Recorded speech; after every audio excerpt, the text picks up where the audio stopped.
ஆஞ்சநேயர் போன்று சிவபெருமானுக்கு வடமாலை சாற்றப்படும் உலகின் ஒரே சிவன் கோவில்.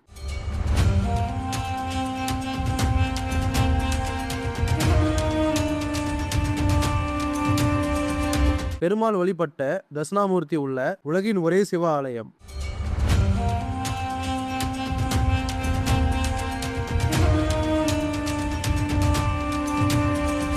பத்தாம் நூற்றாண்டில் ராஜராஜ சோழனால் கட்டப்பட்ட தேவார பாடல் பெற்ற சிவன் கோவில்.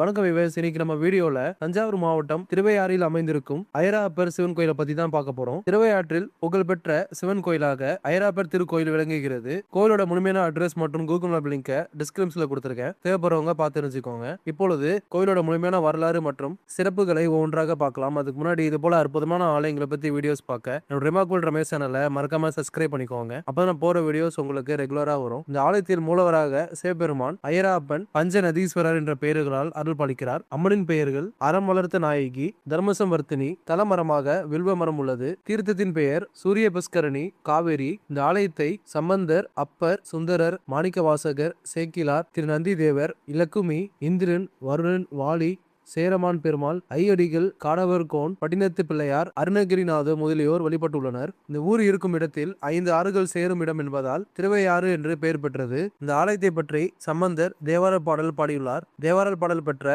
காவிரி வடகரை தலங்களில் இது 51வது தலம். இங்கு சிவன் சுயம்புமூர்த்தியாக அருள் பாலிக்கிறார். கோவிலில் வெளிப்பிரகாரத்தில் ஒரு குறிப்பிட்ட இடத்தில் நின்று கொண்டு ஐராப்பா என உரக்க குரல் கொடுத்தால் 7 முறை திருப்பி கேட்கிறது. அம்பனின் 51 சக்தி பீடங்களில் இது தர்ம சக்தி பீடமாகும். ஆஞ்சநேயருக்கு வடமாலை சாத்துவார்கள். ஆனால் ஈஸ்வரனுக்கு இந்த ஒரு கோவிலில் மட்டும்தான் வடமாலை சாத்துகிறார்கள். இத்தலத்தில் தெற்கு கோபுர வாசலில் வீட்டிற்கும் ஆட்கொண்டேஸ்வரருக்கு வடமாலை சாத்தும் வழக்கம் இன்றும் நடைபெறுகிறது. சில சமயங்களில் லட்ச வடைகளை கொண்ட மாலைகள் கூட இங்கு சாற்றுவது உண்டு. இங்குள்ள தியான மண்டபம் கட்டப்பட்ட விதம் மிகவும் அபூர்வமானது. சுண்ணாம்பு மற்றும் கருப்பட்டி கலந்து இது கட்டப்பட்டுள்ளது. இந்த பொருட்கள் சேகரித்து வைக்க மிகப்பெரிய குழிகள் தோண்டப்பட்டிருந்தன. இதை கட்டியவர்களுக்கு தங்கமும் வெள்ளியும் கூலியாக தரப்பட்டதாம். இவற்றையும் 2 குழிகள் தோண்டி போட்டு வைத்திருந்தனர். ஒருவர் தன்னால் முடிந்த அளவு இவற்றை அள்ளி செல்ல அனுமதிக்கப்பட்டிருந்தது. இந்த 4 குழிகளும் இப்பொழுதும் உள்ளன. இங்கே அம்மன் அறமளத்த நாயகி என அழைக்கப்படுகின்றாள். ஆண்கள் தர்மம் செய்வதை விட குடும்பத்தில் உள்ள பெண்கள் தர்மம் செய்தால் இரட்டிப்பு பலன் கிடைக்கும் என்பது நம்பிக்கை. அதன் அடிப்படையில்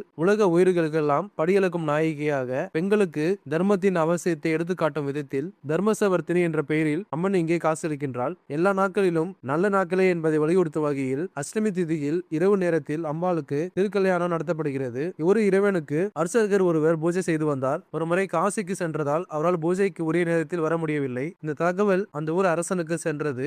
அவன் உடனடியாக கோயிலுக்கு வந்து பார்த்த பொழுது சம்பந்தர் அர்ச்சகர் பூஜை செய்து கொண்டிருந்தார். மறுநாள் காசிக்கு சென்ற அர்ச்சகர் ஊரில் இருந்து திரும்பினார். ஊராரும் அரசனும் ஆச்சரியப்பட்டனர். இறைவன் இந்த அர்ச்சகர் மீது கொண்ட அன்பால் அர்ச்சகர் வடிவில் வந்து தனக்குத்தானே அபிஷேகம் செய்து கொண்டது தெரிய வந்தது. தன்னை வணங்குபவர்களுக்கு அன்பு செய்பவர் ஐராப்பர். அப்பர் பெருமான் இத்தலத்தில் வழிபட்டு கைலாய காசி பெற்றார். எனவே தலத்தில் வணங்கினால் கைலாயத்திற்கே சென்றதாக ஐதீகம். சூரிய புஷ்கரின் தீர்த்தம் எனப்படும் இந்த குளம் மிகவும் விசேஷமானது. இங்கு அம்மன் மகாவிஷ்ணுவின் அம்சமாக கருதப்படுகின்றாள். எனவே திருவையாறு எல்லைக்குட்பட்ட இடங்களில் பெருமாளுக்கு கோயிலே கிடையாது. இங்க மூலவர் சுயமாக எழுந்தருளி உள்ளார். அவரது ஜடாமுடி கருவறையின் பின்பக்கம் பறந்து விரிந்து கிடப்பதாக ஐதீகம். சிவபெருமானின் ஜடாமுடியை மிதிக்க கூடாது என்பதால் சன்னதியை சுற்ற இங்கு தடை விதிக்கப்பட்டுள்ளது.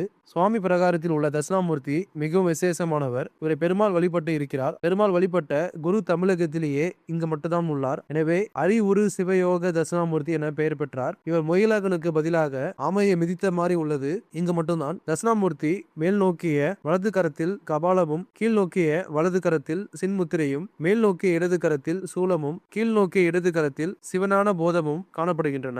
கோயில் வெளிப்பிரகாரத்தில் ஒரு குறிப்பிட்ட இடத்தில் நின்று கொண்டு ஐராப்பா என உரக்க குரல் கொடுத்தால் 7 முறை திருப்பி கேட்கிறது. அந்த அளவிற்கு இந்த கோயிலின் கட்டடக்கலை சிறப்பாக அமைந்துள்ளது. வெளிநாட்டில் உள்ள இன்ஜினியர்கள் இந்த சப்தம் கேட்பது பற்றி ஆய்வு செய்தனர். ஆனால் இதற்கான காரணத்தை அறிய முடியவில்லை. நவகிரகங்களில் இது சூரிய ஸ்தலமாகும். சூரிய பகவான் இத்தலத்தில் பூஜித்துள்ளார். இக்கோயில் 5 பிரகாரங்கள் கொண்டது. இங்குள்ள முக்தி மண்டபத்தில் அமர்ந்து தியானம் செய்தால் மன நிம்மதி கிடைக்கிறது. சூரியன் இந்த கோயிலில் மேற்கு திசை நோக்கி உள்ளார். நந்தீஸ்வரருக்கும் நந்திசேகரருக்கும் இடையே உள்ள வித்தியாசத்தை தெரிந்து கொள்ள வேண்டும். நந்தீஸ்வரர் சிவபெருமானின் முன் காலை வடிவில் இருப்பவர். நந்திசேகரர் திருக்கைலாய பரம்பரையை உருவாக்கியவர். தர்மபுரம் ஆதீனம், திருவாடுதுறை ஆதீனம் ஆகியவை திருக்கைலாய பரம்பரையை சேர்ந்தவை. சிலாத மகரிஷி என்பவரின் மகனாக அவதரித்தவர் நந்திகேசர். பிறக்கும் பொழுது இந்த குழந்தைக்கு 4 கைகள் இருந்தன.